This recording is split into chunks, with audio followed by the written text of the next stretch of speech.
Hello and welcome to Safe Schools. I'm Curtis Graves. I'm Andy Howard. Andy, we have a great show today, man. We're going to have two wonderful people here talking about the things that we're doing in the city of Mobile as it relates to city government and working with our youth and parks and recreations. We know that's a passion of mine, our youth, and I was a participant in taking advantage of parks and recreation, so I'm extremely interested and excited in seeing what we're going to do this conversation and how we're going to go. You used to or you still do? I still do, actually. Okay, all right. I still We'll be right back. As a student in the Mobile County Public Schools, there are a few things I've come to expect. One is a quality education, and the other is a quality lunch. Not only are our school meals well balanced, meeting all federal nutritional standards, but they also have less fat, fewer calories, and they taste really good. Oh, and I forgot to mention, our school lunches contain whole wheat, grains, fruits, and vegetables to give me the energy and brain power to get me through the day.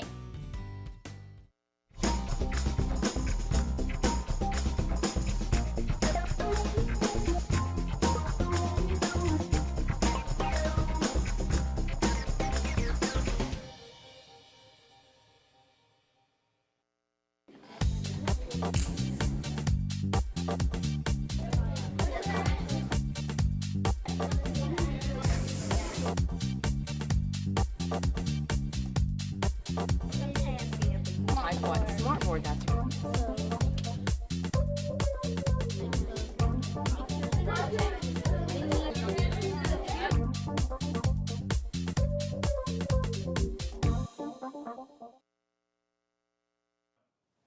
And we're back. I want to welcome two wonderful ladies to the show. Ms. Shonda Smith with Parks and Recreations for the City of Mobile, and Ms. Anitra Bell Henderson out of the Mayor's Office. Right. Welcome to the program. Thank you. Thank you welcome, for having ladies. us. Thank you. Thank you all for being a part of our show and having an opportunity to come and talk with us about the City of Mobile and the Recreation Department and what you guys are doing to make Mobile the city of Safest, most safest, friendly, and what else is it? Family-friendly city in America by 2020. You heard that, right? That's what I was looking for. That is exactly what I was looking for. You heard that. I just want to put the lead in. So Straight from the Mayor's Gotcha, Office. gotcha. Shauna, you are a transplant to the City of Mobile. Tell me a little bit about yourself. I am most recently from New Orleans. I was in New Orleans for 4 years working in Parks and Recreation there. I am originally from Indianola, Mississippi, hometown of B.B. King, but I grew up in Long Beach, California, and have moved around. Okay. Well, welcome to Mobile. I've heard a lot of wonderful things about you, and it's great meeting you for the first time. So we want to definitely dive into some issues relative to Parks and Recreations because that's why we brought you here. Definitely. Because we want you to help us help our children. Definitely. So with that being said, Nitra has been on the show before, a few years ago maybe, but she's always been involved with the youth and trying to develop the best that they have within themselves. So, and she's doing some things as it relates to youth employment. So we want to kind of piggyback on some of those topics. But let's talk about Parks and Recreations. What are some of the things that in your short time of being here that you've seen that you want to address? So I've been here all of 2 months, but it's been an exploration time. Biggest part is standardizing business practices. So really kind of what I'm saying is I'm establishing a foundation of what we'll build on how we do programming and services across the city. So it's really trying to get our house in order right now. I have a very strong programming background, and so seeing how we can expand our programs to all of the city. Bringing in more partners, bringing in more programming for youth to do after school, and being intentional about hearing from them about the programming that they want. Because if we're doing something because we think it's great and they're not giving us any feedback, you know, their feedback is not showing up. And so how do we actually get them involved and have more community engagement? So the programming is the next step after we establish our foundation. So what is your job title? Senior Director of Senior Parks and Director of Recreation. Parks and Recreation. Yes. And so the Recreation Department has many moving parts. Yes. And so that's the cohesive effort that you're building here. Yes, my motto has been one team, trying to get everyone, because everyone's been kind of making sure that they're okay. It's important that we're okay.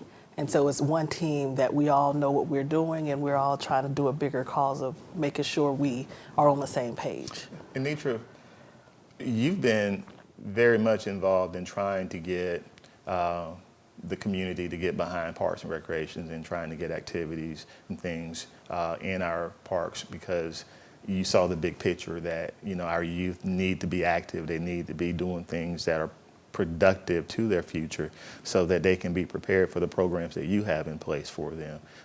How challenging has that been for you? And at the same time, how successful has it been for you?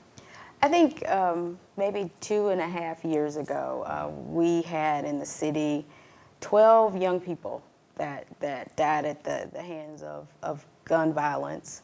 And that was an eye-opener to the mayor's office. And so when we sat down to talk about exactly what are our young people doing, where are they in our recreation centers, what's in our recreation centers, when are they open, are we relevant to this new generation, we really took a step back and did some research. And so we had to think more interdepartmental. So working with the police department, working with Parks and Rec, working with the mayor's office, working with the chamber and workforce development, let's put a collective impact team together to do something different. And so what we did find is that we weren't relevant. Our Parks and Rec centers were not providing the things that they wanted, just as simple as Wi-Fi access. Those things. When we're open, are we available to them? What programming do they want to have? And so we took a dive back in talking to young people, our advisory council, about the things that they wanted and the things that they needed. So it's an ongoing process. This plan is an action plan. Great. How important is the development of pro-social and pro-academic excellence for both of you as we look at our youth today? And I'll let Shonda, if you can answer that question for me. And we'll bounce it back to Anitra. I think it's very important because it starts, I tell everyone I'm a Parks and Rec kid. And when I started in Parks and Recreation, it's a place that could actually, I say, be the fun part of school. So when you're doing science, you may not have the time or the services to be able to do real science projects, but you could definitely do that in the rec centers.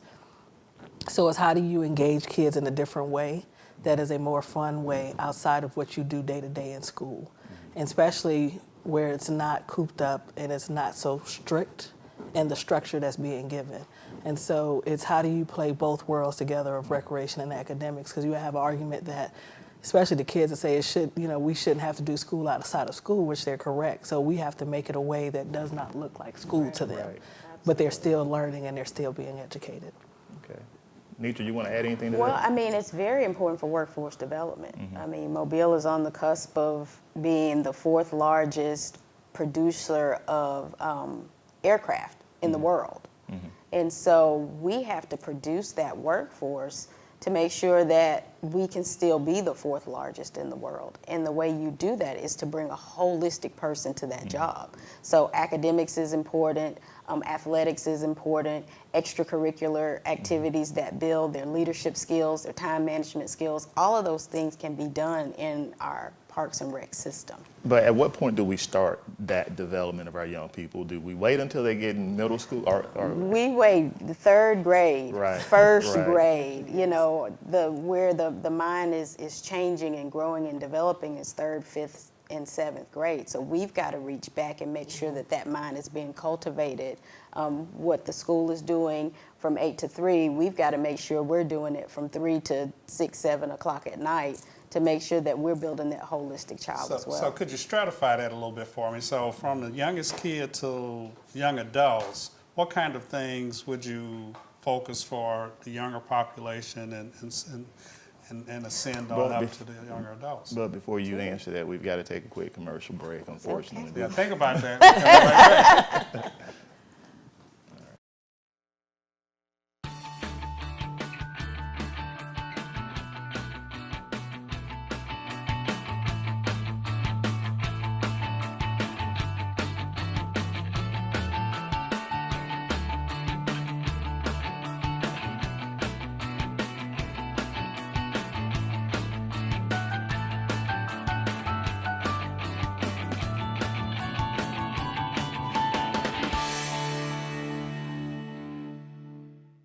Hello, my name is Abby Dinkins. My children go to E.R. Dixon Elementary School. The education that my kids are getting, it's tremendous. There's one time that I thought about homeschooling my kids because I wasn't sure, we're new here. And when I enroll my children at the public school, and I'm just blown away because the teachers are nice, the curriculum itself is different. I believe in Mobile County public school education for preparing my children for life.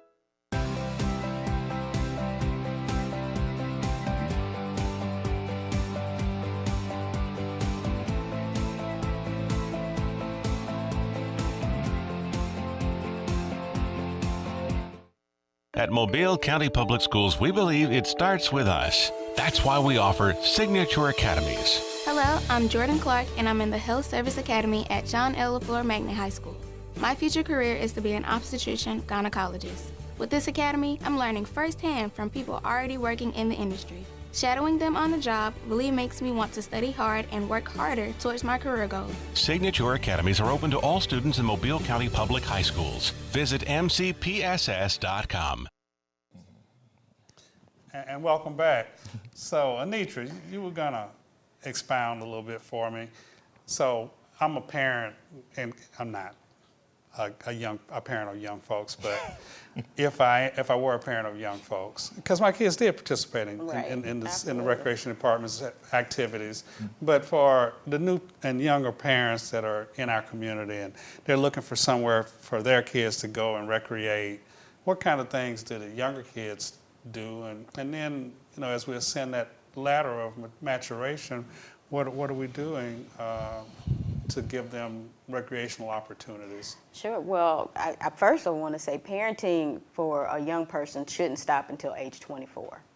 That's when the brain fully matures into an adult. And so that's the way we look at it at the city, is that from 0 to 24, we're trying to get you prepared for the next level. But, STEM is really, really huge. So how do we transfer what you're learning at school, the science, the technology, the engineering, the math, and the arts now, so STEAM, how do we transfer that to help in the city? Because the city wants to be that support for the school system, and we're starting that partnership.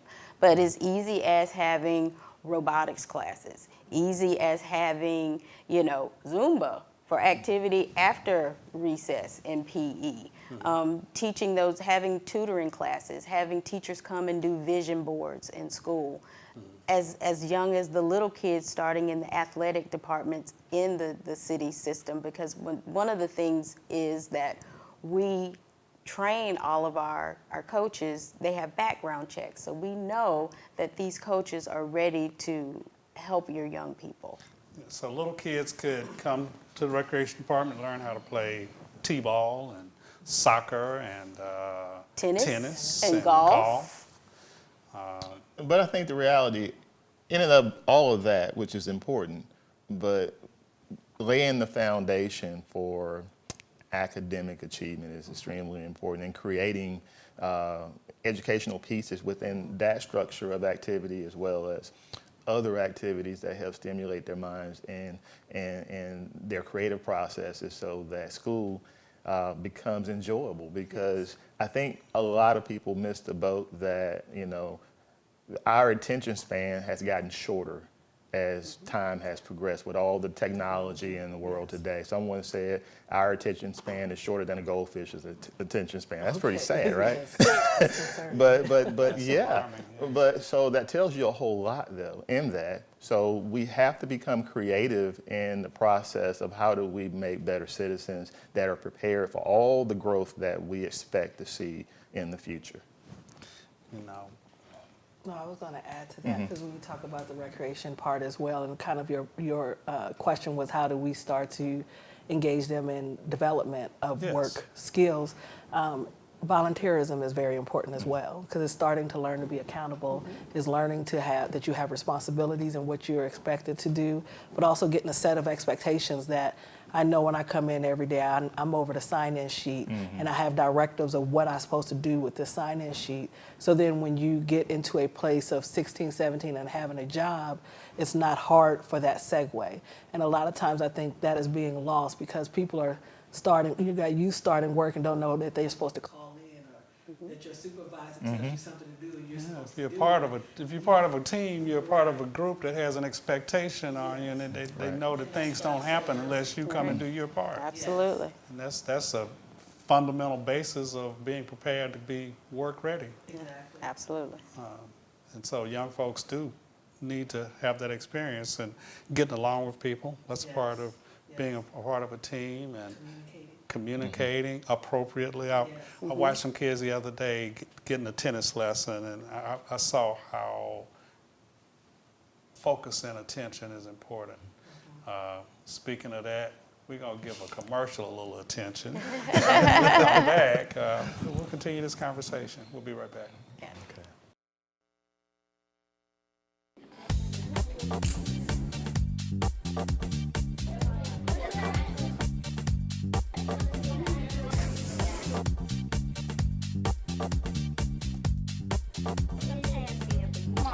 Smartboard, that's right.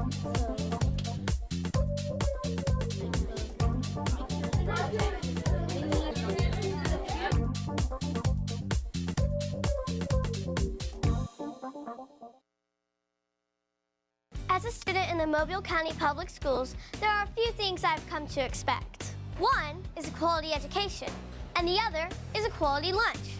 Not only are our school meals well balanced, meeting all federal nutritional standards, but they also have less fat, fewer calories, and they taste really good.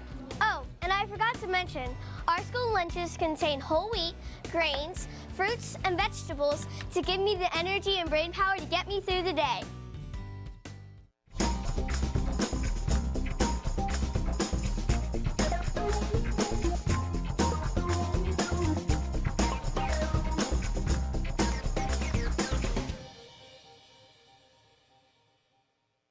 It's a fact. Bullying happens. Bullying can lead to serious physical and emotional pain. But there are some things you can do to prevent or stop it. Stand up for the person who's being bullied. Let the bully know that it's not cool to pick on others. Take action by reporting the bully to a teacher or principal. In the end, when you help someone who's being bullied, you are also helping yourself.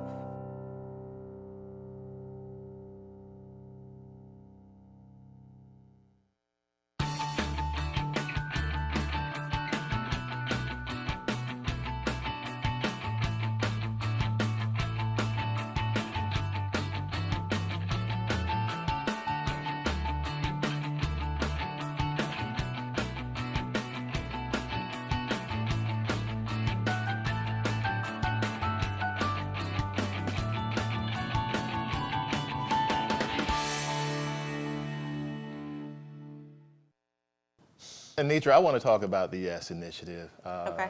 So YES is an acronym for what? Youth Empowered for Success. Tell us a little bit about that, because you brought that into reality here in the city of Mobile.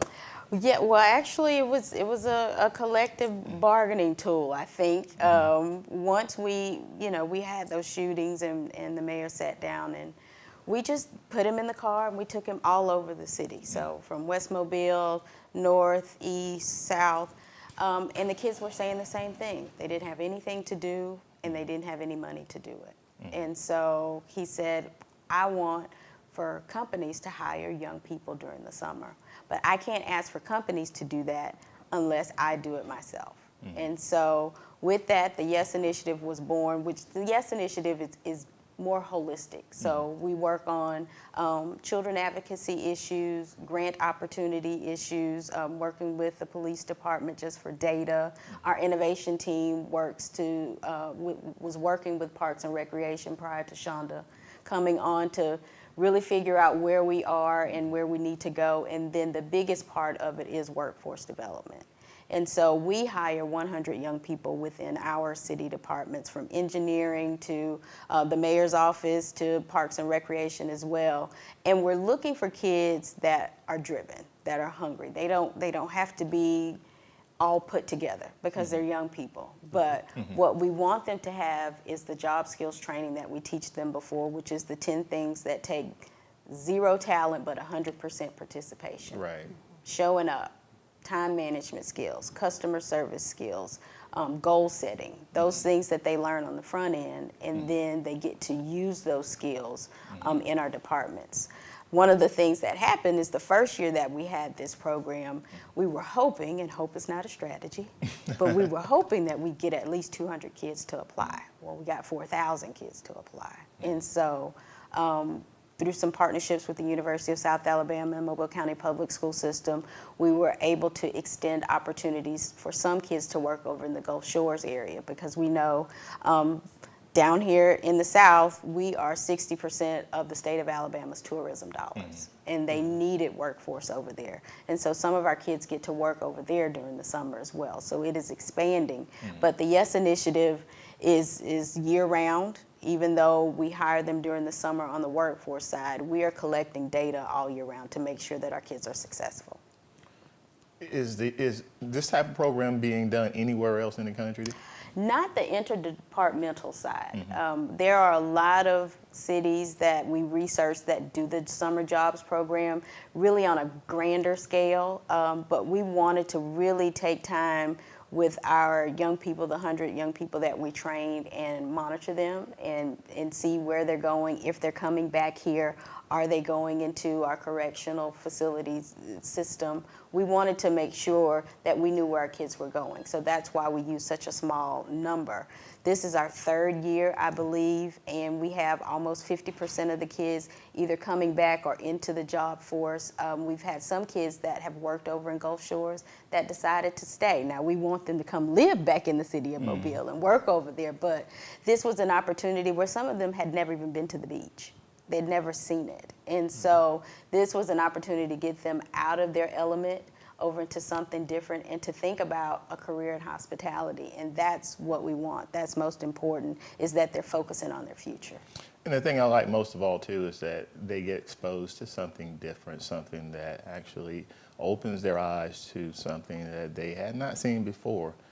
Because sometimes you can get placed in a box, and I'm going to refer to the community as a box, and everything that you see resembles the same thing. Until you get outside of the box and you start to realize there's much more out here that offers me an opportunity for betterment. So I applaud you for the success of the program because it means a lot to the city. It means a lot to public safety because we see the benefit of children, young people having employment during the summer in that we see less negative activity. Right. So to the young person or the parent that might get an opportunity to hear this conversation, what population are we talking about, age and criteria for applying and participating? So we have 3 different programs. This is from ages 14 to 24. So the 14 and 15-year-olds, we don't hire, but we offer a 4-week job skills training program that they really do learn job skills training, but they also learn the community service leadership portion of it. So they take the skills that they learn and go back into their communities and do a community service project. So that's ages 14 and 15.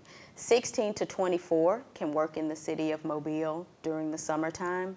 17 to 24 can apply to work over in the Gulf Shores area because we do transport them from Mobile to Gulf Shores. So we provide the transportation. We provide the transportation. How important is it for Parks and Recreations to prepare in some way those who may be looking at being selected for this opportunity, being that, you know, a lot of kids sometimes don't have the wherewithal to adapt to this environment of being punctual and yes ma'am, no ma'am, yes sir, no sir, and teaching them those things that will make them better prepared for the opportunity during the summer. Definitely. I think part of it, and it happens by default, is in athletics. Because when you have a coach that's telling you to be at practice for 3 o'clock, you need to be at practice for 3 o'clock. And you learn a lot of those skills about being prompt, teamwork, working as a team. But you also get, I call them the default parents at the rec centers, and that's the rec center staff. And the rec center staff is another source of letting people know what resources and letting the youth know what resources are out there but to also get them prepared to take up the opportunity. And so I call them the default parents because they're the ones who fully know what's going on.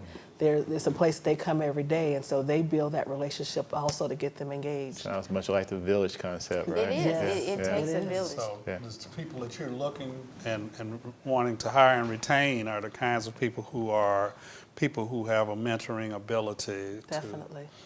to influence the development of this young community that is coming along behind us. Yes. It's funny to watch the kids in the summertime who apply, and we ask them where they want to work. Of course, they want to work in Parks and Rec. And we had a young lady last year who grew up in Parks and Rec, and she was an athlete, and that's where she wanted to go. And so she happened to get that job, and she figured out how hard it is to be on the other side. That you are the mentor now. It's So gotta be people are eye-opening, asking, yes, and she said, I grew up over this summer because I know the other side. I understand why the rules are there. Wow. Good. Yeah. There are so many things happening in the city of Mobile that so many people honestly don't know. And it's not that the information is not out there. Sometimes they just don't look for it. No. But it's there, and a lot of great things, because I think we're trying to position ourselves in the city for the growth that we expect to see, that we're already seeing.